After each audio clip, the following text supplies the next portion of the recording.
छत्रपती शिवाजी महाराज की जय भवानी। समर्थ रामदास स्वामींना कोटी कोटी वंदन करतो आणि माणिक प्रभू संस्थानचे अधिपती सिद्धगुरु ज्ञानराज माणिक प्रभू महाराज यांनाही विनम्र वंदन करतो आणि आजच्या या सोहळ्याला उपस्थित पद्मश्री मनोज जोशीजी, त्यांनी मी येईपर्यंत किल्ला लढवलेला आहे।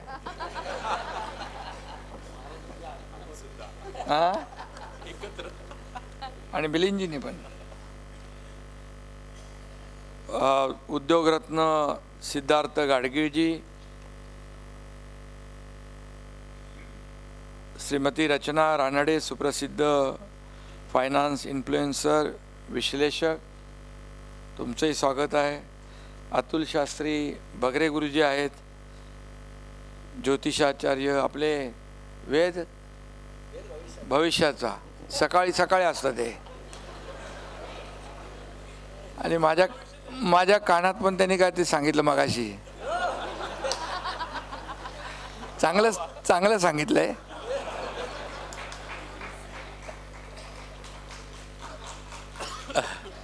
अंकित काणे, पुणे शहराध्यक्ष ब्राह्मण जागृती सेवा संघ, ऋषिकेश क्षेत्रीय, राजन लोणकर, रोहन जोशी, श्रीनिवास कुलकर्णी, निलिमाताई आलुलकर, ईशानी जोशी, सर्व व्यासपीठावरील सन्माननीय मान्यवर आणि उपस्थित पुणेकर, लाडक्या बहिणी, लाडके भाऊही आहेत आणि लाडके पत्रकारही आहेत। आता सगळे खाली बसलेत ना पुढचे। खरं म्हणजे मला यायला थोडा उशीर, म्हणजे मी फोनवर आपला संपर्क चालू होता। आज रत्नागिरीमध्ये मंडणगडला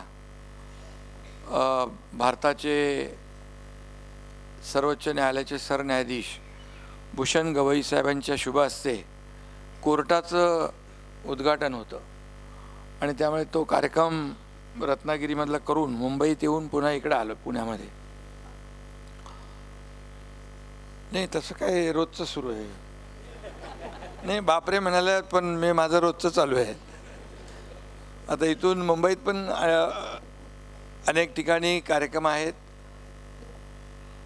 त्यामुळे खरं म्हणजे पुणेकर तसं आपल्या वेळेचं बंधन पाळणारे आहेत, म्हणजे शिस्तीचे आहेत। त्यामुळे मला थोडं तसं उशीर झाला नाही तरी झाला काय नाही तरी दिलगिरी व्यक्त करतो। ठीक आहे, चला, आभारी आहे। आज जो काही या ठिकाणी मला समाज स्नेह पुरस्कार ब्राह्मण जागृती सेवा संघातर्फे आपण दिला आहे, त्याबद्दल मी आपल्या साऱ्यांचंच मनापासून अभिनंदन आणि धन्यवाद आपल्याला देतो, आपले आभार मानतो। खरं म्हणजे दत्त संप्रदायाचं महत्त्वाचं क्षेत्र असणाऱ्या, मगाशी महाराजांशी मी बोलत होतो, पीठाधीश ज्ञानराज माणिक प्रभू महाराज यांच्या हस्ते हा सन्मान होतोय। त्यामुळे खरं म्हणजे या पुरस्काराचं पावित्र्य अधिक वाढलंय असं मी या ठिकाणी नम्रपणे सांगू इच्छितो आणि माझ्यासाठी तो खऱ्या अर्थाने मोठा आशीर्वाद आहे असं मी समजतो। ब्राह्मण जागृती सेवा संघाचे अध्यक्ष अंकित काणे यांनी मला सांगितलं समाज स्नेह पुरस्कार आम्ही देणार आहोत। अंकितला वाटलं मी येतोय की नाही, मग ते बगरे गुरुजींना घेऊन आले।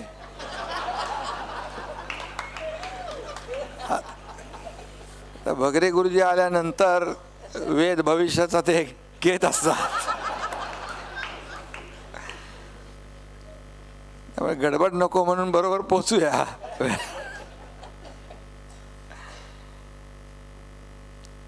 आणि म्हणून मी आपल्या सगळ्यांना मनापासून पुन्हा धन्यवाद देतो आणि मी आपण दिलेल्या पुरस्काराचा नम्रपणे स्वीकार करतो. हा पुरस्कार समाजातील एकोपा वाढवण्यासाठी, सामाजिक समरसतेसाठी आणि आपापसामधला बंधुभाव वाढवण्यासाठी आणि म्हणूनच मी हा पुरस्कार जो आहे प्रामाणिकपणे काम करणाऱ्या समाजातील कार्यकर्त्यांना समर्पित करतो. खरं तर मला हा पुरस्कार घेण्यास मी पात्र आहे की माहीत नाही, कारण मी कुठलंही काम आतापर्यंत केलं ते कुठल्याही अपेक्षेने कुठलाही पुरस्कार मिळेल म्हणून कधीच केलं नाही. जे केलं ते सर्वसामान्यांच्या हितासाठी आणि त्यांच्या प्रगतीसाठीच केलं. आणि म्हणून तळागाळातल्या कार्यकर्त्याला या ठिकाणी आपण काम करणाऱ्या कार्यकर्त्याला पुरस्कार या ठिकाणी आपण दिला आहे. खरं म्हणजे यामुळे कार्यकर्त्यांना प्रेरणा मिळेल, आणखी ऊर्जा मिळेल, बळ मिळेल आणि समाजामध्ये काम करणारे कार्यकर्ते वाढतील. आणि शेवटी कोणीतरी पाठीवर शाबासकीची थाप दिली की आणखी त्याची जबाबदारी वाढते आणि त्यामुळे अशा प्रकारच्या पुरस्कार ही समाजाची आणि काळाची गरज आहे. आणि मी नेहमी सांगतो, मी कुठलाही पुरस्कार किंवा कोणी काहीतरी शाबासकी देईल म्हणून मी कधीच काम केलं नाही. भगरे गुरुजी जिथं कमी तिथं आम्ही असं काम करण्याची माझी पद्धत आहे. जिथे गरज असेल, जिथे संकट दिसेल तिथं मग दिवस रात्र न बघता न घाबरता हा एकनाथ शिंदे पोहोचला. म्हणजे जिथे संकट, जिथे आपत्ती, तिथे हा तुमचा एकनाथ शिंदे. हा माझा स्वभाव आहे. मग ते इर्शाळवाडीचं संकट असू द्या, कोल्हापूरचा पूर असू द्या, महाड चिपळूणचा पूर असू द्या, अगदी उत्तराखंडचा पूर असू द्या, केरळमध्ये देखील पूर आला त्यावेळेस देखील आपली सगळी टीम तिकडे गेली होती, डॉक्टर आणि सगळं साहित्य घेऊन. अगदी पहलगामचा हल्ला झाला त्यावेळेस देखील आपल्या महाराष्ट्रातले अनेक लोक तिकडे अडकले होते आणि मी त्यांच्याशी फोनवर बोलत होतो. परंतु ते मला सांगत होते, शिंदेसाहेब आम्हाला फक्त इकडून लवकर काढा, लवकर आम्हाला घरी जायचं आहे. तर कसा मी फोनवर बोलून थांबू शकतो. मी ताबडतोब निघालो आणि पहलगाम आपल्या याला पोचलो काश्मीरमध्ये. आणि जेवढं जसं जसं शक्य आहे तसं सगळ्यांना पुन्हा महाराष्ट्रामध्ये आणलं. त्यांना भेटल्यानंतर जेव्हा मी जिथं ते थांबले होते त्यांना भेटल्यानंतर मात्र माझ्या लाडक्या बहिणी होत्या, भाऊ होते, ज्येष्ठ होते. त्यांना एक आधार वाटला. आता एकनाथ शिंदे आलेला आहे, आता आम्ही सुखरूप घरी जाऊ, अशा प्रकारची एक शाश्वती आणि विश्वास त्यांच्या मनामध्ये आणि डोळ्यांमध्ये दिसला. खरं म्हणजे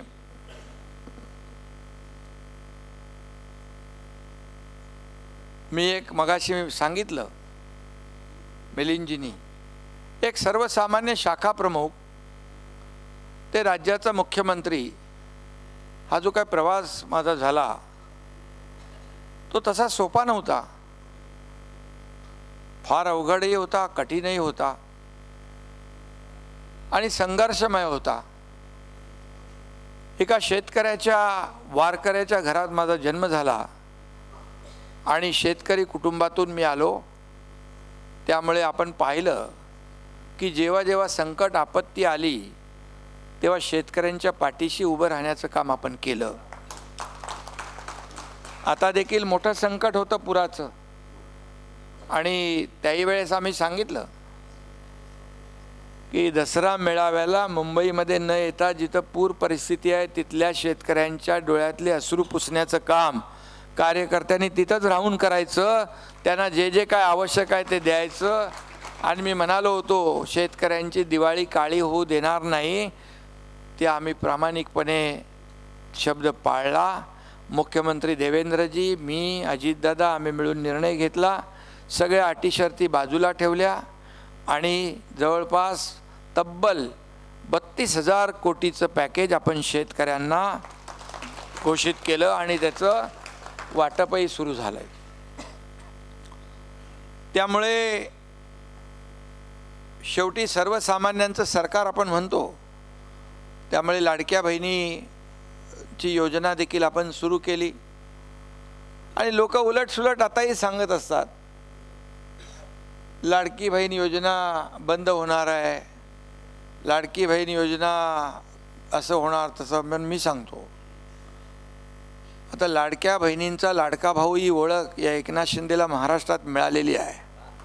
त्यामुळे लाडकी बहीण योजना कधीही बंद होणार नाही. आणि आता स्वामीजी पण आहेत आणि भगरे गुरुजी पण आहेत. त्यामुळे भगरे गुरुजी नंतर पकडतील मला, बोले तुम्ही बोलला होतात, पण मी जे बोललो ते करतो आणि जे होणार आहे तेच बोलतो. एकदा शब्द दिला की मग माघार नाही. हे बाळासाहेबांनी हेच शिकवलं आम्हाला. धर्मवीर आनंद दिघे साहेबांनी देखील तेच शिकवलं. आणि म्हणून बाळासाहेबांनी देखील कधी जातपात पाहिली नाही. आज आपला ब्राह्मण समाजाचा सेवा संघाचा कार्यक्रम आहे म्हणून सांगतो, मनोहर जोशींना मुख्यमंत्री केलं त्या काळामध्ये.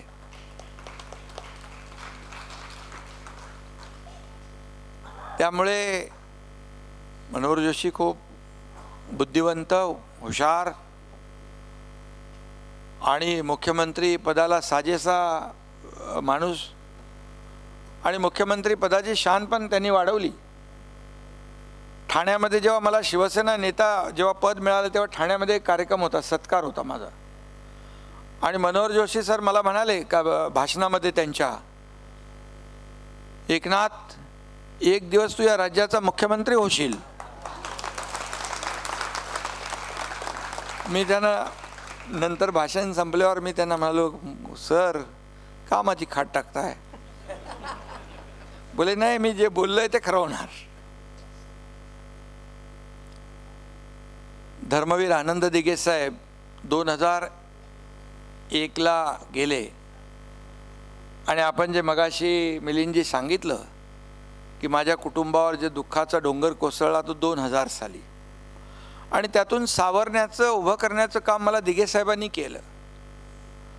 दिघे साहेब मला एवढंच म्हणाले, एकनाथ आता संपूर्ण समाज हे तुझं कुटुंब आहे आणि तुला समाजासाठी जगायचं आहे, काम करायचं आहे. आणि तिथून मी सुरू झालो, तो कधी मागे वळून पाहिलं नाही. आणि आनंद दिघे साहेबांनी देखील त्यांच्या बहिणीकडे, जेव्हा दिघे साहेब पण असेच कधी कधी आठवड्यातून उपास सोडायला घरी जायचे बहिणीकडे, ताईकडे, त्यांना म्हणाले होते मला सभागृह नेता बनवलं ठाण्याचं. आणि त्यावेळेस ते म्हणाले, हा एकनाथ या राज्याचा एक दिवस मुख्यमंत्री होईल. हे दिघे साहेब गेल्यानंतर, मी मुख्यमंत्री झाल्यानंतर ताईने जाहीरपणे सांगितलं. काय त्यांना माहीत होतं माहीत नाही. आणि म्हणून सर्वसामान्य कार्यकर्ता ते मुख्यमंत्री बनण्याचा योग माझ्या आयुष्यामध्ये आला. मनोहर जोशी सरांनी चांगलं काम केलं. आता मी 2.5 वर्ष जे काम केलं ते तुमच्या समोरच आहे. किती योजना आपण केल्या, किती प्रकल्प आपण पुढे नेले. हे सगळं महाराष्ट्राने पाहिलं आहे. रात्रंदिवस आपण पायाला भिंगरी लावून आपण काम केलं आणि म्हणून विकासाबरोबर लोकाभिमुख कल्याणकारी योजना देखील आपण केल्या आणि त्याचं फलित, त्या कामाची पोचपावती या महाराष्ट्राने तुम्ही सगळ्यांनी झालेल्या विधानसभेच्या निवडणुकीमध्ये दिली आणि 232 आमदार महायुतीचे निवडून आले. हा ऐतिहासिक विजय आहे. आतापर्यंतच्या इतिहासामध्ये एवढा दैदिप्यमान असा विजय कधी मिळाला नव्हता. 232 आमदार महायुतीचे आले. देवेंद्रजी आता आमचे मुख्यमंत्री आहेत. सर्व समाजाला जातीपातीला घेऊन पुढे जात आहेत, राज्याचा विकास करतायत, लोकाभिमुख कल्याणकारी योजना पुढे जात आहेत आणि त्यामुळे खऱ्या अर्थाने हे राज्य जे आहे हे राज्य सर्वसामान्यांचं आहे आणि या देशाला पुढे घेऊन जाण्याचं काम देशाचे लोकप्रिय आणि यशस्वी प्रधानमंत्री नरेंद्र मोदीजी करतायत. कारण आपण पाहतोय की आज इतर देशाची अर्थव्यवस्था डगमगली आहे, डबघाईला आलेली आहे. अशा परिस्थितीमध्ये आपली अर्थव्यवस्था 11व्या नंबरवरून 5व्यावरून 4थ्यावर आणली आहे. आता ती 3ऱ्यावर आणण्याचा संकल्प आपण घेतलेला आहे आणि एक एक आत्मनिर्भर भारताकडे आपलं पाऊलचा आपण टाकतोय. आताच नुकतंच GSTमध्ये ज्या काही सवलती दिल्या त्या आमच्या लाडक्या बहिणींना त्याचा फायदा जास्त होणार आहे. कारण जीवनावश्यक वस्तू त्याच्यामध्ये आहेत. 12% स्लॅबचे जे 5% मध्ये आलेत, 5 आणि 18% 2 ठेवलेत, 2 काढून टाकलेत, याचा सर्वांना फायदा होणार आहे. सर्वसामान्य ग्राहकांना, माणसांना, व्यापाऱ्यांना, सगळ्या व्यावसायिकांना होईल आणि हे एक एक पाऊल आपण पुढे टाकत जातोय आणि हे करत असताना देशाच्या सुरक्षिततेसाठी त्याबद्दल देखील कधीही मोदीजींनी कॉम्प्रोमाइज केलं नाही, तडजोड केली नाही. जेव्हा जेव्हा पाकिस्तानला धडा शिकवायचा तेव्हा तेव्हा पाकिस्तानला धडा शिकवण्याचं कामही केलं आणि ते देखील राज्याला खूप मदत करतायत. राज्याच्या विकासासाठी खूप त्यांचा मोठा मोलाचा वाटा आहे आणि आतापर्यंतच्या इतिहासामध्ये मी मुद्दाम सांगतोय, आतापर्यंतच्या इतिहासामध्ये कधीही कुठल्या देशाचा पंतप्रधान दिल्लीमध्ये येऊन त्यांची परिषद व्हायची, बैठक व्हायची, पण पहिल्यांदा आपल्या महाराष्ट्राच्या राजधानीमध्ये मुंबईमध्ये ही परिषद झाली. हे देखील आपल्या महाराष्ट्रासाठी खूप मोठं योगदान आणि म्हणून हे सगळं होतंय. आणि खरं म्हणजे ब्राह्मण समाजाने हा पुरस्कार दिला आहे, त्यामुळे तुम्हाला वाटेल काय आमच्या समाजाबद्दल काय बोलतोय की नाही बाबा.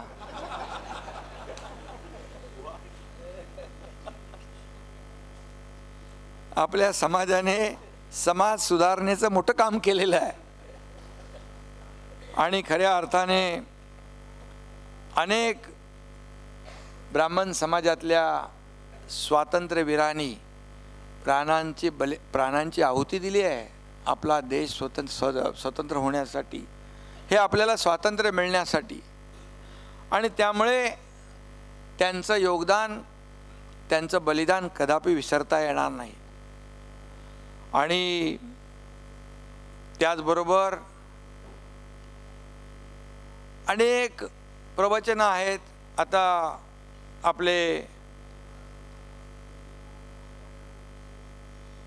मी यायच्यापूर्वी आमचे मनोज जोशी, तुम्ही तर नंतर भाषण संपल्यानंतर तुमचं सुरू होतं ना ते, त्यामुळे तुम्ही त्याच्यात देखील सांगितलं निष्ठा देशावर असली पाहिजे, निष्ठा आपल्या धर्मावर असली पाहिजे, निष्ठा समाजावर असली पाहिजे आणि खऱ्या अर्थाने निष्ठा प्रत्येकाला म्हणजे काहीतरी एक प्रामाणिकपणे आपण आपलं काहीतरी इप्सित असलं पाहिजे, आपलं टार्गेट असलं पाहिजे, आपला अजेंडा असला पाहिजे. आणि म्हणून मी आपल्याला सांगतो की या देशामध्ये आज सर्वसामान्य माणूस हा आपल्या देशावर प्रेम करतो, आपल्या राष्ट्रावर प्रेम करतो. आणि म्हणून मी खुलेआमपणे मोदीजींचं प्रेम देखील या देशावर आणि या राष्ट्रावर जी काही भक्ती आहे ती देखील त्यांनी अनेक वेळा सिद्ध करून दाखवलेली आहे. आणि म्हणूनच आध्यात्मिक राजकीय अधिष्ठानापेक्षा तुमचं हे आध्यात्मिक अधिष्ठान केव्हाही वरचं आहे हे मानणाऱ्यांपैकी आम्ही आहोत. आणि आपल्या समाजाने धर्माचा अर्थ फक्त कर्मकांडापुरता ठेवलेला नाही. विविध शाखांमध्ये, शास्त्रांमध्ये समाजाने महत्त्वपूर्ण कामगिरी केलेली आहे. आपल्या प्राचीन अशा ज्ञान संस्कृतीला जपलं आहे, वाढवलं आहे, जोपासलं आहे. आणि म्हणून जातीय सलोख्याचं मी मगाशी म्हणालो वाढवण्याच्या प्रयत्नांमध्ये ब्राह्मण समाज नेहमी पुढं राहिलेला आहे हे मी या ठिकाणी आवर्जून सांगू इच्छितो. परंतु आज दुर्दैवाने जातीपातीच्या भिंती उभ्या राहत आहेत. आज पाहतोय आपण, खरं तर या भिंती उभ्या राहता कामा नये अशा प्रकारचं आपलं वर्तन असलं पाहिजे. आणि म्हणून देशाला आर्थिक, सामाजिक किंवा कोणत्याही प्रकारची प्रगती साधायची असेल तर ज्याच्याकडे जे उत्तम आहे त्याच्याकडून ते घ्यावं. म्हणजे मगाशी कोणीतरी म्हणालं, देता देता देणाऱ्याचे हात घ्यावे. ज्याच्याकडे जेवढं आहे ते दिलंच पाहिजे समाजाला. म्हणजे ज्ञान असेल, जे जे काय आहे ते देण्याचं काम आपण केलं तर कमी होत नाही, ते वाढतं. भगरे गुरुजींना आपण रोज पाहतो.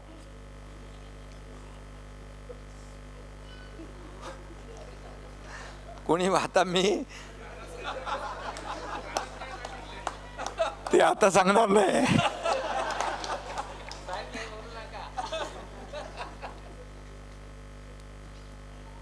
कारण छत्रपती शिवाजी महाराजांनी देखील सर्व समाज घटकांना सोबत घेतलं आणि आधी स्वराज्य आणि नंतर सुराज्य निर्माण केलं. छत्रपती शिवाजी महाराजांचे आदर्श डोळ्यासमोर ठेवून आपण काम करतोय. आणि म्हणूनच या ठिकाणी सामाजिक सलोखा आणि एकमेकांच्या मदतीने संपूर्ण समाजाची प्रगती हाच कोणत्याही व्यवस्थेचा खरा हेतू असतो. आणि म्हणून मी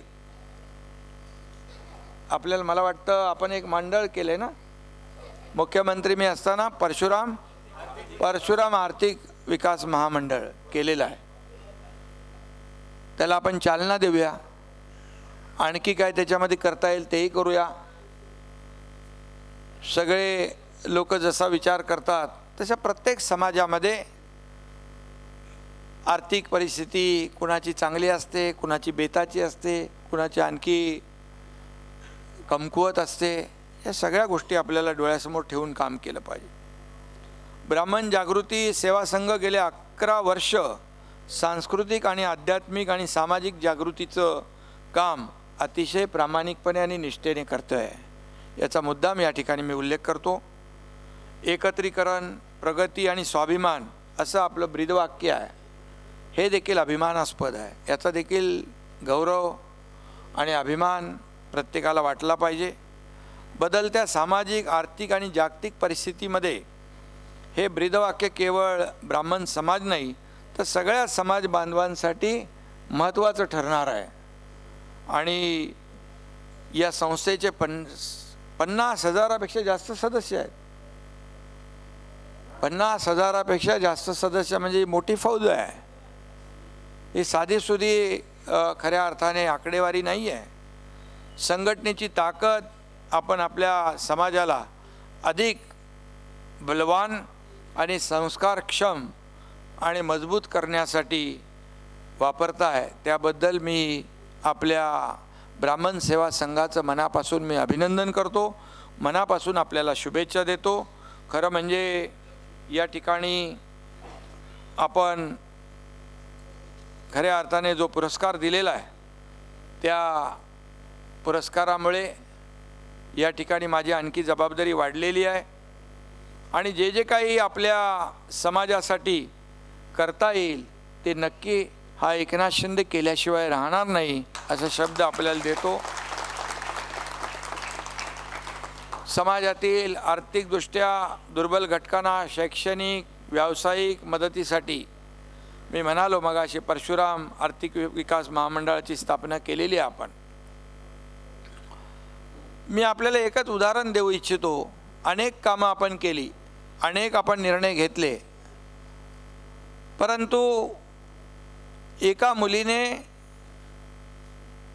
उच्च शिक्षण घेत असताना आत्महत्या केली। ती बातमी मी रात्री 12:30 वाजता एका TV चॅनलवर पाहिली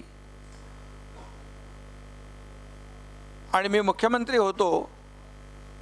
मी म्हणालो आपल्या सरकारमध्ये आपण म्हणतो सर्वसामान्यांचं सरकार, लाडक्या बहिणींचं, लाडक्या भावांचं, लाडक्या शेतकऱ्यांचं सरकार। मग आपल्या सरकारमध्ये एक मुलगी उच्च शिक्षण घेण्यासाठी तिला आत्महत्या करावी लागते, यापेक्षा दुसरं दुर्दैव असू शकत नाही। आणि मग मी उच्च तंत्र शिक्षण मंत्र्यांना फोन केला आणि त्यांना सांगितलं, बस बच्चू आहे आपला, आणि सांगितलं की येणाऱ्या कॅबिनेटमध्ये 50% फी आपण सरकार भरत होतो आणि 50% पालक भरत होते। ते 50% पालक भरू शकत नाहीत, वडील आत्महत्या करू शकतात अशी चिंता त्या मुलीला वाटली, म्हणून त्या मुलीने आत्महत्या केली। मी सांगितलं येत्या कॅबिनेटमध्ये 50% नाही 100% उच्च शिक्षणची फी सरकारने दिली पाहिजे। तो निर्णय आपण घेतला। ही आपली जबाबदारी आहे खरं म्हणजे। आणि आता इथे स्वामीजी बसलेले आहेत, त्यामुळे आमच्या शासनाने तीर्थक्षेत्र असतील, धार्मिक स्थळं असतील, यांना मोठ्या प्रमाणावर विकसित करण्यासाठी आम्ही निधी खर्च करतोय। खरं म्हणजे ही संस्कृती आहे आपली, ही परंपरा आहे, ही वाढवली पाहिजे, जोपासली पाहिजे, यासाठी आम्ही काम करतोय। आजवरच्या राजकीय आणि सामाजिक प्रवासामध्ये मी खूप काही शिकलो आणि अगदी समाजाच्या तळागाळातल्या लोकांशी माझा संबंध आणि संपर्क असल्यामुळे मगाशी आपण सांगितलं की जे काही कोणी गरजवंत जेवढे येतात, मी आपल्याला सांगू इच्छितो, लहान मुलांच्या हृदयामध्ये छिद्र असतात, ती शस्त्रक्रिया फार महागडी असते, सर्वसामान्य लोकांना परवडणारी नसते। माझ्या वाढदिवसाच्या निमित्ताने दरवर्षी अशा शस्त्रक्रिया करत असताना जवळपास 7,500 मुलांच्या शस्त्रक्रिया केल्या विनामूल्य। बाकी तर खूप उदाहरणं आहेत, ती काय मी देऊ इच्छित नाही, परंतु जे जे काही देता येईल त्या दोन्ही हाताने देण्याचं काम मी केलं। दिलेलं या हाताचं या हाताला कळूही दिलं नाही मी। आणि त्यामुळे इतके निर्णय महायुतीच्या काळात झाले, सरकारमध्ये इतके प्रकल्प झाले की जिथं मी जातो कार्यक्रमाला ते मला सांगतात की हे काम तुम्ही दिलं, हे हा विकास प्रकल्पाला तुमच्या काळात पैसे आले। त्यामुळे खऱ्या अर्थाने या ठिकाणी जे जे काही देता आलं ते दिलेलं आहे। आणि मी नेहमी सांगतो की हात देण्यासाठीच आहेत, ते आपण जेवढं काय शक्य आहे ते सर्वसामान्य लोकांना दिलं पाहिजे। आणि परमेश्वराकडे मी प्रार्थना करत असतो। तुम्हाला काही गोष्टी मनातल्या समजत असतील बगरे गुरुजी,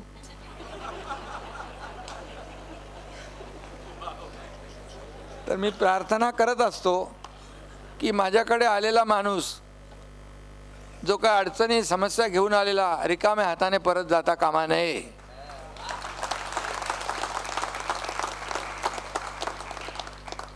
कारण माझे हात रिकामे नाहीत, माझे हात देण्यासाठी आहेत आणि शेवटपर्यंत देतच राहिलं पाहिजे. शेवटी आपल्याला काय घेऊन आलोय आपण? मी नेहमी सांगतो सगळ्यांना, सत्तेवर असतो आपण. मी आता मुख्यमंत्री होतो जेव्हा, स्वामीजी तेव्हा सगळे मला म्हणायचे चीफ मिनिस्टर, CM म्हणजे चीफ मिनिस्टर. मी म्हणायचो CM म्हणजे कॉमन मॅन का नाही म्हणत तुम्ही? काय प्रॉब्लेम आहे कॉमन मॅन म्हणायला? आणि आता मी DCM आहे.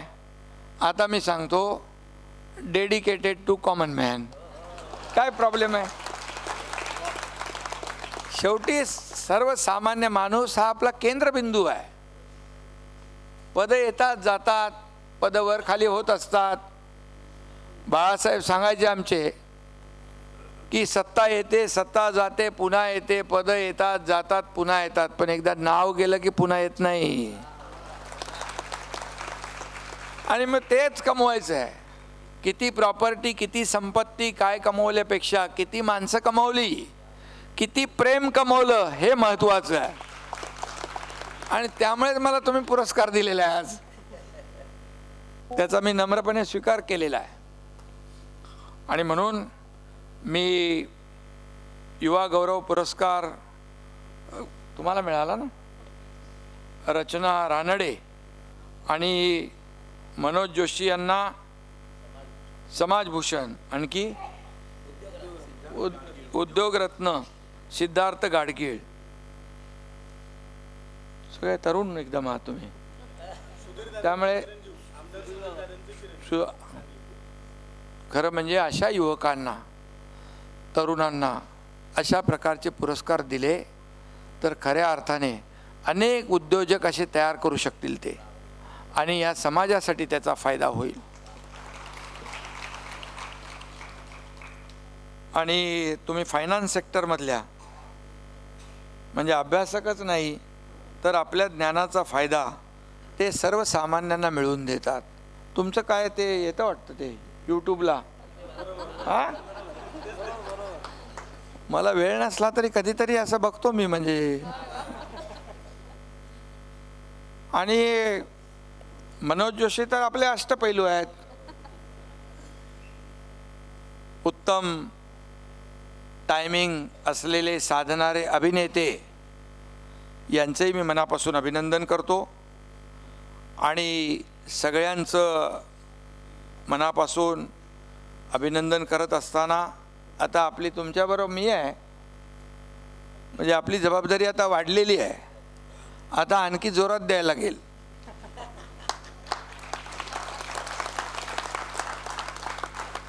मी मगाशी सांगायचं राहून गेलं. मी सांगत असतो, जेव्हा सत्तेवर लोक असतात, पदावर असतात, तेव्हा तर सगळेच लोक आपल्याला येतात, विचारतात, सल्यूट करतात. परंतु जेव्हा सत्तेवर नसताना तुम्ही कुठे उभे असाल तर तुमच्याकडून पाठ फिरून लोक जाता कामा नये. तुमच्याकडे बघून तुमची विचारपूस करताना दिसले पाहिजे. तर खऱ्या अर्थाने तुम्ही केलेली जी काही सेवा आहे ती सेवा फलद्रूप झाली असं आपल्याला मानलं पाहिजे. कारण शेवटी कसं आहे, सत्तेमध्ये असताना खूप लोक, सत्ता काही लोकांच्या डोक्यात जाते. मग सत्तेवर उतरताना लोक म्हणतात खूप हवा होती डोक्यामध्ये, बरं झालं उतरली. पण जेव्हा तुम्ही सत्तेत असताना माझी बांधिलकी लोकांशी आहे, मला काय मिळालं यापेक्षा समाजाला काय मिळालं ही भावना ठेवून जर काम केली तर तुम्हाला नेहमी सत्तेत असा नसा तुम्हाला लोकांचं प्रेम मिळाल्याशिवाय राहणार नाही. आणि म्हणून मी 24 तास म्हणजे 24/7 काम करतो. थोडं झोपतो 2-3 तास. आणि हे असंच काम सुरू राहील. आणि मला अनेक पुरस्कार मिळाले. महापराक्रमी महादजी शिंदे पुरस्कार दिल्लीमध्ये मला मिळाला. त्याचबरोबर संत शिरोमणी नामदेव महाराजांच्या नावाचा पुरस्कार मिळाला. संत तुकाराम महाराजांचा पुरस्कार त्यांच्या नावाचा मिळाला. आणि आज हा समाज स्नेह म्हणजे सर्व समाजाला प्रेम देणारा हा एकनाथ शिंदे, सेवा देणारा हा एकनाथ शिंदे म्हणून तुम्ही मला हा पुरस्कार दिला, त्याबद्दल मी मनापासून आपले आभार मानतो, मनापासून आपल्याला धन्यवाद देतो. आणि आपण सर्वजण एवढ्या उशिरापर्यंत कार्यक्रम वाढला आहे ना, तरीसुद्धा पुण्यातले लोक थांबले. याचा आनंद आहे. आणि खऱ्या अर्थाने दिलेला पुरस्कार हा काय म्हणतो आपण त्याला, सार्थकी लागला. अशा प्रकारचं मी मनोगत व्यक्त करून आपल्याला मनापासून धन्यवाद देतो. मनापासून आपल्याला सगळ्यांना, व्यासपीठावरची सर्व मंडळी आपलं पुन्हा एकदा स्वागत. आणि सभागृहात बसलेले सर्वजण पुणेकर बांधव भगिनी आणि सर्व ज्येष्ठ श्रेष्ठ यांचं मनापासून मी अभिनंदन करतो, मनापासून धन्यवाद देतो. आणि कधीही हाक मारा, हा एकनाथ शिंदे आपल्या हाकेला धावून आल्याशिवाय राहणार नाही ही खात्री देतो, विश्वास देतो आणि थांबतो. जय हिंद, जय महाराष्ट्र.